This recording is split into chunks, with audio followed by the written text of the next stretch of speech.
Biz kahraman olmak, zaferler kazanmak peşinde değil, olmamızın getirdiği hataları yaşıyoruz. Yani bugün bakıyorsunuz yurt dışında Amerikalı bilmem ne çok ünlü bir ressam olmuş. Amerikalı bir adam otomobili bulmuş. Ya bugün o otomobili bulan adam o işten başarı anlamında bir şeyler yapmanın getirdiği bir sebeple yapıyor. Ya ben bu otomobili yaparsam dünyaya milyonlarca satacağım diye yapmıyor yani. Her şeyin para olmadığını. Mesela biz şöyle bir örnek verip toparlayayım ben. Eksik kaldığım yerler varsa da sorularla tamamlayalım diyeyim. Mesela bakıyoruz National Geographic deniyor. İşte belgesel diziler toplumun birçoğuna sorun bir şey olduğu zaman ben dizi izlemiyorum, belgesel izliyorum. Belgesel izlediğiniz adamlara bakıyorsunuz, biri timsahın peşine koşuyor, öbürü de yılanın peşine koşuyor. Türkiye'de biri timsahın peşine, yılanın peşine koşsa, atıyorum domuzun peşine koşsa, adamın işi gücü yok, domuzla uğraşıyor derler. Ama bugün bakıyorsunuz, Avrupalı bir adam işini gücünü bırakıyor, kedinin peşine koşuyor, senelerce kedi inceliyor ve para kazanmıyor gibi görünse de, o National Geographic dediğimiz şeyden adamlar korkunç paralar, sanayiler yapmış. Yani ne iş yapıyorsanız mutlaka adam gibi yapmak lazım. Farkındalık yapmak lazım. Bir şeyi farklı yapmanız lazım. Herkesin yaptığını yapmamaya özen göstermeniz lazım. İlla fark yapacağız diye bir fark yaratmayın. O da ayrı bir durum. Yani artı bir şeyler ilave edin. Öyle söyleyeyim. Vallahi genel çerçeve olarak benim durumum bu. Son 2014 yılında da şirketimiz şirketler grubu haline dönüştü. Nedir burada şirketler grubu haline dönüşmemiz? Bizim sadece interkom üzerine üretimimiz yok. Aydınlatma, sensör vesaire gibi üretimimiz var. Yangın alarm sistemlerini üretmeye başladık. 3 tane ayrı şirketimizle ayrı sektörde hizmet edecek formdayız şu an. Bunun sebebi de şirketleri 3'e bölmemizin sebebi daha nitelikli, daha verimli, şirketin içi anlaşılabilir, hedefler koyulabilir şekilde getirmek anlamıyla bu işlem yapıldı. Yaklaşık bir ay önce İstanbul'da yaklaşık 45 yıllık eski bir firmayı, ciddi bir markalı firmayı, belki hocalarımız biliyordur, Nural marka, merdiven otomatiği, Nural marka kilit üreten bir firmayı satın aldık. Gençlik aşısı yapıp ciddi yerlere sürüklemeyi düşünüyoruz. Yani şöyle söyleyeyim, benim en büyük hayalimdi, hep üzülürdüm.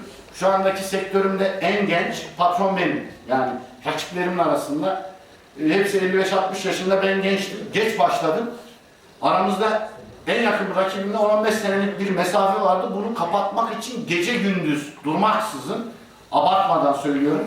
Beni tanıyan birçok insan, işkolikte full time çalıştım. Öyle söyleyeyim. Ya diyordum, niye diyordum beni babamı daha önce doğurtturmadı, tabiri caizse öyle söyleyeyim, üzülüyordum. O kadar dua etmişim ki Allah dedi, al oğlum dedi, madem bu kadar çok istiyordun dedi, sana dedi 45-50 yıllık bir firma vereyim, herkes önceden başla dedi. Şu anda öyle de bir firmamız oldu. Tabi her firma demek sorun demek, her üretim demek sıkıntı demek.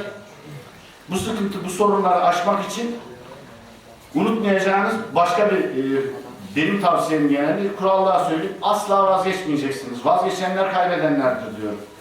Vazgeçmek demek kaybetmek demektir. Kaybetmek diye bir şey yoktur yani.